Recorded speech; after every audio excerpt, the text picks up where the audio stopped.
به دوستان عزیز، امروز اومدم با آموزش یوتیوبر شدن. من این کانال رو تازه زدم و میخوام آموزش 0 تا 100 یوتیوبر شدن رو بهتون آموزش بدم. لطفاً دکمه فالو رو بزنید و برای ویدیوهای جدیدتر ما رو دنبال کنید. خب، اولین کاری که باید توی یوتیوب انجام بدیم انتخاب موضوعه. یعنی باید موضوعمون رو انتخاب کنیم که در مورد چه موضوعی ویدیو بسازیم.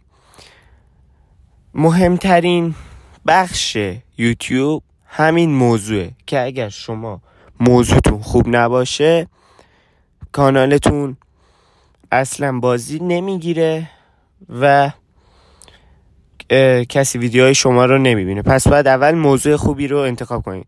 مثلا اگه یه دونه پیشنهاد خودم بدم، بهترین موضوعی که الان میشه انجام داد و بازدید خوبی ازش بگیرید، ساخت ویدیوهای کوتاه هوش مصنوعیه که این ویدیو خیلی بازدید زیادی میخوره و از طریق هوش مصنوعی ساخت ویدیوهای کوتاه حدود 30 میلیون توی 3 روز اخیر این ویدیوها با ساخت هوش مصنوعی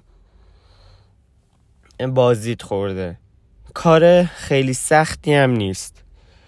پس شما موضوع یوتیوبر شدن انتخاب موضوع برای کانالتون هست. با من همراه باشید. خدا نگهدار.